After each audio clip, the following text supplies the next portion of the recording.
Um ótimo dia a todos os estudantes, pesquisadores, conhecedores das Escrituras e também um forte abraço àqueles que passam pela primeira vez no canal. Eu tenho certeza que você em algum lugar já ouviu falar sobre a tentação no Jardim do Éden, ali onde aquela serpente teria ludibriado Eva e também Adão para comer daquele fruto. Será que nas tábuas sumerianas também tem algo parecido? O livro de Gênesis retirou isso de uma história de mitos e lendas e hoje nós vamos falar quando Adapa ele vai se encontrar com a divindade, mas alguém fala algo para ele e o ludibria, ele achando que aquilo é uma verdade absoluta, sendo que aquilo não é. Quem será essa serpente? Quem será a figura daquela serpente? Mas antes eu te peço que se você não se inscreveu no canal, que se inscreva. Ative o sininho das notificações, dê o seu joinha que é muito importante, compartilhe esse vídeo e nos siga no Instagram. Deixe ali a sua pergunta no direct. Eu me chamo Rony Leal, roda a vinheta.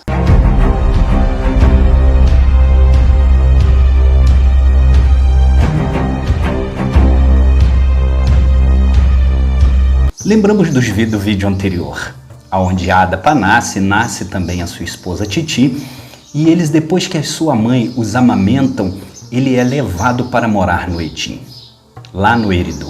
E como é de costume, ainda hoje, todo o nascimento e toda a dádiva de que recebe teria que ser comunicado aos céus. Um costume que veio impregnado nas religiões de hoje, e lá nas tábuas sumerianas, Enlil e Enki comunica ao Senhor dos céus, ao rei de Nibiru, que Adapa nasceu. Nasceu o homem civilizado, nasceu aquele que vai pastorear, aquele que vai trabalhar na agricultura e vai ajudar a sanar a fome da terra. E assim que o Senhor dos céus recebe aquele comunicado, ele reúne o seu exército, exatamente como diz o livro de 2 Crônicas, no capítulo 18, e também Salmos 82. Às vezes a pessoa diz que o Criador celeste, ele age sozinho. A própria Bíblia, ela mostra que ele reúne os seus exércitos para poder deliberar alguma coisa. Só que antes que esse Senhor mande uma resposta, Adapa se aparelha com a sua esposa e ela tem gêmeos. Nasce Abael e nasce Caim. E logo em seguida, o Senhor dos céus, ele manda uma resposta para a terra e diz, olha, queremos conhecer Adapa, só que deixe a sua esposa para que cuide dos seus filhos, mas traga Adapa aqui, quero o conhecer. Ao receber essa resposta, Enlil, Enki e os outros Elohims não concordam muito com esse ato do grande governante. Mas quem vai questionar os desejos do Senhor do céu? E mesmo sem eles concordarem, porque eles não queriam que Adapa comesse o pão da larga vida e nem bebesse a água da larga vida. Mas assim diz a 8ª tabuleta. No Nibiru beberá das águas da larga vida, comerá o alimento da larga vida. Como um de nós, o da terra, se converterá. Eu quero que você preste bastante atenção daqui para frente, porque vários mitos e várias lendas são impregnados no livro religioso. Eu tenho certeza que você já ouviu falar que na cidade celestial tem uma árvore da vida, que a pessoa come o seu fruto, ela vai viver eternamente, que as suas folhas, ela dá um elixir, são as folhas da cura para as nações. Nós não vamos entrar no que seria a árvore da vida, porque nós já temos os vídeos anteriores.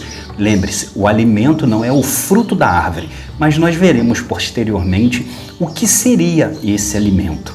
E assim diz as tábuas sumerianas: que Ningizida e Dumuzi sejam seus acompanhantes, e que de passagem vejam com seus próprios olhos Nibirus pela primeira vez.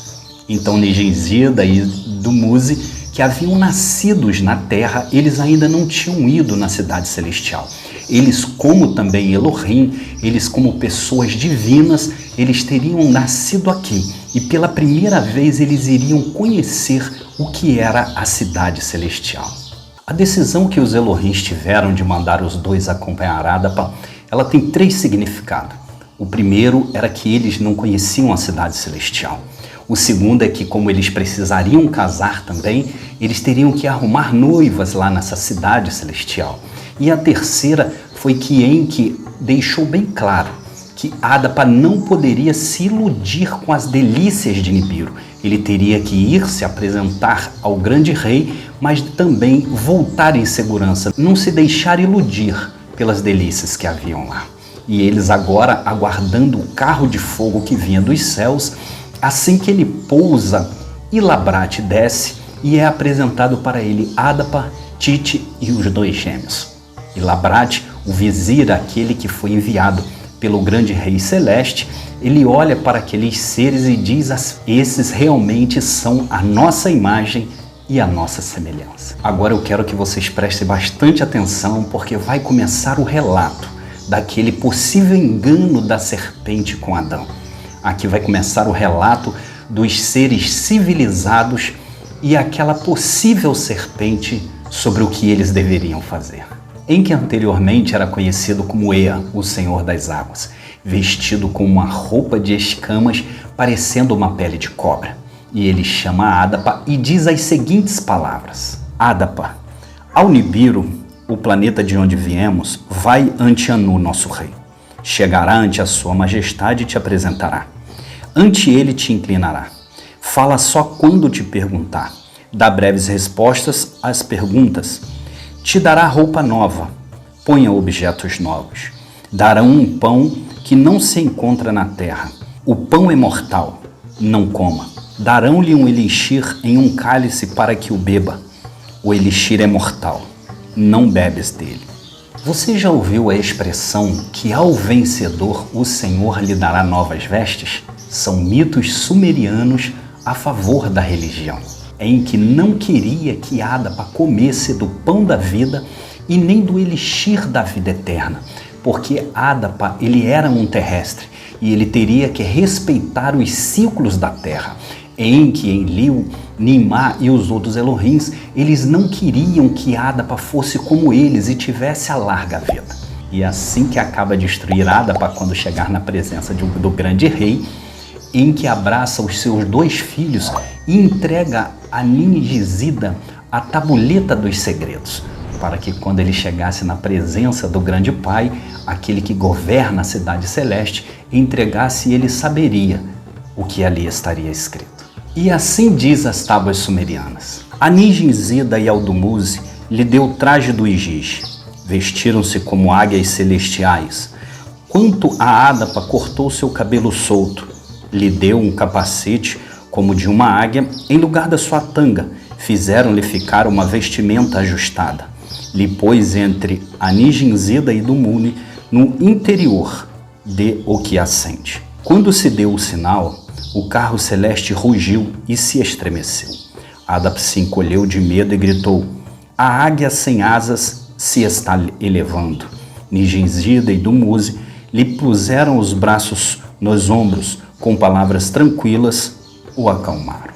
Agora vamos observar o que foi escrito há mais de 5.000 anos atrás e que os satélites nos revelaram hoje a respeito da Terra quando se faz uma viagem espacial. Assim diz as tábuas sumerianas. Quando se elevaram no alto uma légua, jogaram uma olhada sobre a Terra. Viram suas terras separadas em partes por mares e oceanos. Quando estiveram a 2 léguas de altura, o oceano se tinha feito pequeno, como uma banheira. A terra era do tamanho de uma cesta. Quando estiveram a 3 léguas de altura, novamente jogaram uma olhada ao lugar de que tinha partido. A terra era agora uma bola pequena, tragada por muito escuridão na vastidão. Assim que eles chegaram na cidade celestial, eles foram recebidos com bastante alegria. Ganharam roupas novas, ganharam óleos, ganharam alguns presentes e foram se apresentar ante a corte celestial. Ali estava o grande rei e ali fizeram aquele grande banquete para que o rei oferecesse o pão da vida e o elixir da vida a Adapa. Mas Adapa já tinha sido instruído por Enki, aquele que era conhecido como o Senhor das Águas, o Senhor da Terra, o vestido com pele de cobra, aquele que era conhecido por algumas tradições como um réptil, aquele que era conhecido como um Nakash, por algumas tradições, uma serpente enganadora. Adapa já tinha em sua árvore genealógica o conhecimento do bem e do mal, pois ele era filho de Enki. Ele já tinha em sua estrutura, na sua cobra entrelaçada, aquela disposição genética de ter o conhecimento e ser um homem civilizado. E agora, com a oportunidade de viver eternamente, ele foi enganado por Enki, para que não comesse o pão da vida que há no céu e nem bebesse o elixir, aquela água da vida que somente o Senhor do céu dá. Aí eu te pergunto, esse pão dos deuses, o pão da vida eterna, a água da vida eterna, ela te soa familiar? Vamos para o Evangelho de João, no capítulo 6, versículo 48 ao 51b, que diz assim: Eu sou o pão da vida. Vossos pais comeram o maná do deserto e morreram. Este é o pão que desce do céu, para que todo aquele que dele comer não pereça. Eu sou o pão vivo que desceu do céu, e se alguém dele comer, viverá eternamente. Enki vira para Adapa e fala: olha, Adapa, vão te oferecer um pão que não existe na terra, um pão que existe no céu. É o pão da vida eterna. São mitos e lendas de deuses sumerianos do pão que dá vida eterna impregnado a favor do Novo Testamento e das religiões. São mitos e lendas que somente os deuses dão o pão que existe no céu para se ter a vida eterna. O elixir da água que jorra para a vida eterna.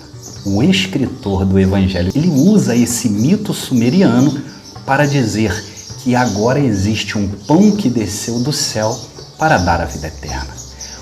Um evangelho monoteísta usando artifícios de costumes politeístas de vários deuses. E este é o relato de Adapa, que viaja ao lugar de delícias, a cidade celestial, para comer daquele pão que dá a vida eterna, conhecer a árvore da vida e comer do fruto, simbolizando ali que o grande rei seria a árvore da vida que daria aquele pão que só existe no céu, o pão do céu, para que ele comesse. E ele foi enganado por aquele que é vestido por uma pele de cobra e agora ele vai retornar à terra. Ele não pode ficar ali. Mais uma vez eles vão até o lugar onde o carro que acende, aquele carro de fogo, Adapa veste novamente o traje de Igigi, lembrando muito bem, quem não viu os vídeos anteriores, Igigi se conhece hoje como os anjos.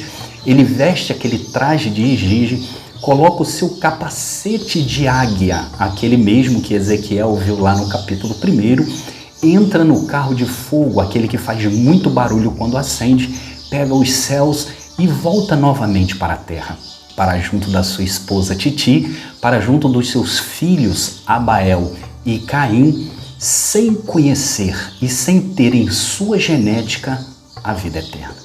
Enganado por aquele que tem a pele de cobra, para não comer do fruto, não comer aquilo que a árvore da vida lhe daria, para lhe dar a vida eterna. O que vai acontecer agora, quando Adapa retorna a sua esposa, aos seus 2 filhos? Como que vai aprender o pastoreio? Como vai aprender a agricultura? Esse é o tema do nosso próximo vídeo.